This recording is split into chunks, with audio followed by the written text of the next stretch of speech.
Pemirsa, kalau sebelumnya saya sudah mengikuti beberapa kegiatan Bapak, kali ini saya diajak duduk satu meja untuk menikmati hasil laut di sini.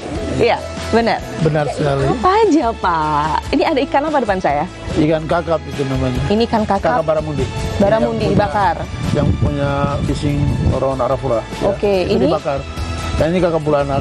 Ikan dalam sungai, sungai di sekitar garis pantai Arafura. Ini juga udang. Udang dari laut juga, seperti itu. Nah, ini menarik nih. Ini itu apa, keladi ya? Keladi itu sejenis umbi-umbian di sini. Oh, umbi-umbian.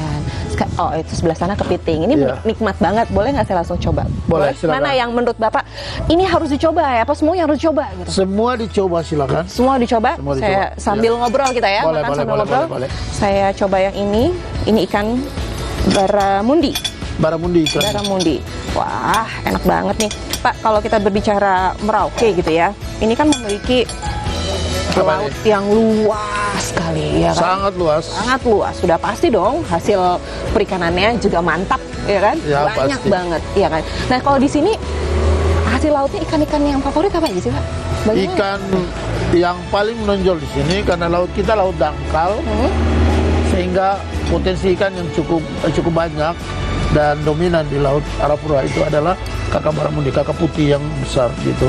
Lalu diikuti dengan jenis ikan yang lain seperti ada ikan gulama yang orang ambil gelembungnya, ada kakap Cina seperti itu ya. Itu, jadi memang jenis ikannya banyak sih, lalu ada seperti yang bulanak, udang ya. Oh, gitu. Tadi Bapak juga sempat berbicara ada gelembung di situ. Gelembung ikan. Kemarin saya juga sempat jalan-jalan, Pak, gitu, melihat beberapa nelayan sedang menurunkan hasil ikannya dan saya lihat ada gelembung di situ. Nah, itu apa sih, Pak? Katanya gelembung itu punya harga yang istimewa juga ya. Gelembung ikan itu diambil dari ikan gulama ya, atau kakap Cina orang bilang ya, atau di kalangan nelayan dikenal dengan kakap tawar namanya. Itu diambil untuk kenapa dia mahal? Karena itu bahan dasar produksi benang jahit yang dipakai untuk operasi. Jadi ketika manusia melakukan operasi, maka benangnya itu diproduksi dari gelembung ikan. Itu salah satunya. Jadi gelembung itu mempunyai harga yang sangat mahal juga karena fungsinya juga benar sekali untuk jarum jahit operasi. Baik. Oh, baik. Kalau ikan-ikan ini biasanya, Pak, ini sempat ngobrol-ngobrol juga gitu ya. Ikan-ikan ini apakah untuk dikonsumsi masyarakat sini atau mereka lebih memilih untuk saya kirim aja deh dijual ke kalau di wilayah lain? Arafura, kapal yang beroperasi sebenarnya cukup banyak sekali karena bukan cuma kapal yang mendapat izin dari kami Pelabuhan Merauke, tetapi juga ada yang dari Maluku, bahkan ada yang juga datang dari Indonesia lain, begitu. Nah, rata-rata ikan campuran yang diambil sini, ikan beku campuran, itu produksinya tadi sebelum moratorium kita bisa ekspor langsung gitu. Karena kita punya dua kolam bandar besar, satu Merauke, kolam bandar Merauke dan kolam bandar Kimam di Wanam. Nah, di Wanam saat itu ada perusahaan, salah satu investasi asing dari Cina, perusahaan Jarmaru. Di situ bisa dilakukan ekspor langsung ke luar negeri. Begitu ya. Tapi seketika moratorium, kemudian perusahaan ini ditutup saat Ibu Susi Menteri, lalu semua sekalian dilokalisir. Jadi cuma antar pulau kan dari kolam bandar Merauke ke Surabaya. Sesudah dari Surabaya baru bisa ekspor. Diekspor langsung dan ikan-ikannya juga dari sini semuanya. Tapi ikannya semua dari Merauke. Besar-besar dan bagus-bagus semua. Sangat besar. Ya. Ya. Pak, tapi kan selain hasil perikanannya yang cukup besar gitu, yang besar, sangat besar, tadi Bapak juga mengatakan bahkan dikirim ke wilayah lain, kota-kota lain, bahkan juga diekspor langsung gitu ya. Pertaniannya juga oke di sini kan? Pertanian sangat potensial. Kan kita sejak Pak Harto 1994, Presiden Pak Harto, kita sudah ditetapkan menjadi cadangan lumbung pangan nasional. Karena potensi lahan kita kurang lebih 1,2 juta hektar dan kita flat 0,8 derajat di bawah permukaan laut dan kita flat, potensial sekali begitu. Nah, existing sekarang kita luas lahan yang sudah digunakan kurang lebih untuk tanaman padi-padian, tanaman basah itu kurang lebih sekitar 63.000 hektar.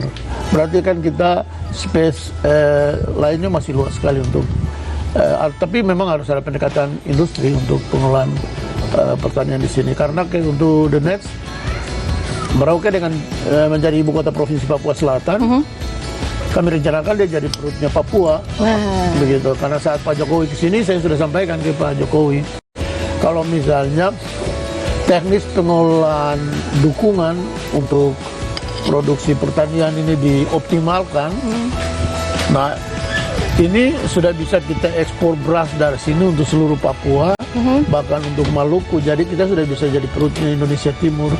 Selain jadi cadangan, secara nasional kita menjadi cadangan lumbung pangan nasional begitu. Nah kami sudah coba ke Papua Nugini. Kita coba masuk sana, tapi kan ada bisnis pasar, ada persaingan pasar.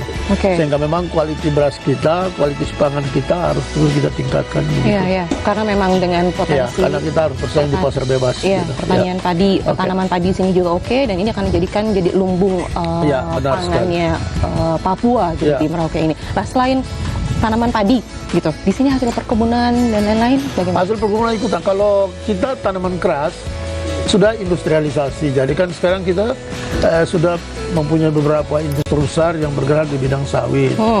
Tapi kan ada tanaman rakyat juga seperti karet, itu tanaman ikutan selain ada buah-buahan dan lain-lain seperti itu. Dan palawija kita kan juga potensial karena memang kita, walaupun kita tegas dalam musim, ada musim kemarau 6 bulan, ada juga musim penghujan, tapi di akhir-akhir ini musimnya agak berubah seperti itu. Sehingga memang produksi palawija kita juga cukup baik, maupun dalam ternak harian kita cukup baik. Kan kita juga penghasil sapi. Oke. Jadi untuk tanaman padi perkebunan juga perikanan oke. Jadi bisa dibilang potensi sumber daya alam di Merauke ini cukup lah. Kita tidak punya mining, potensi mining kita tidak ada. Kita tidak punya tambang. Itulah kehebatan Tuhan ciptakan Pulau Papua. Papua itu Tuhan ciptakan itu adil banget gitu. Ya, di selatan khusus untuk bisa jadi tempat produksi pangan, di gunung ada tambang, di utara ada tambang, ada pariwisata. Nah memang betul-betul luar biasa Papua itu. Tinggal gimana negara ini konsentrasi untuk mengelola Papua sebagai salah satu andalan untuk the next Indonesia begitu ya. Dari tadi saya makan nasi, saya tuh tarik makan ini nih Pak. Ini kalau di sini umbi ini dimakan pakai apa? Ya pakai ikan bisa, pakai sayur, pokoknya semua bisa lah. Saya coba ya, sambil ngobrol-ngobrol lagi nih, karena tadi kita udah ngobrol. Itu no sugar loh itu. Untuk dia cocok. Ya. Saya kita udah ngobrolin masalah padi, potensinya seperti apa, perkebunan, hasil ikan. Saya tertarik kalau kita bicara Papua, Merauke, kopinya kan? Kopinya Apa kopi yang paling ini? Ada kopi muting, kopi yang diproduksi di muting oleh masyarakat dan juga dengan bimbingan dari teman-teman di dinas teknis. Nah, itu sekarang lagi masuk dominasi dunia kan kopi muting ya. Kopi yang bisa dicampur dengan madu, gitu. Kemarin saat pameran UMKM di Bali. Yang dipelopori oleh Departemen Pariwisata termasuk Pak Sandiaga Uno, kami mendapat nominasi sehingga mendapat tiket ke Soviet untuk pameran kopi di sana nanti. Wah keren. Begitu ya. Kali saya diajak nyobain itu berarti. Harus bisa coba kopi muting, kopi Merauke. Berarti produksi kopi, perkebunan kopi di sini juga tidak kalah. Ya tidak kalah. Ya. Dan ada satu hal bahwa beberapa teori mengatakan kalau rakyatnya kecukupan pangan maka tidak pernah akan ribut. Sehingga kalau AI jalan ke semua tempat di Papua, mungkin paling aman itu Merauke. Ya. Karena apa? Rakyatnya kenyang terus seperti AI makan sekarang.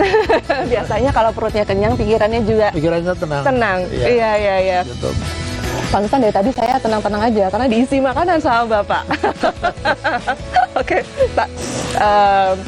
Abis makan, enaknya kita jalan-jalan sih. Boleh nggak? Saya kira-kira mau melihat sesuatu tempat yang memiliki nilai sejarah di sini. Juga ada merupakan tempat wisata juga. Boleh.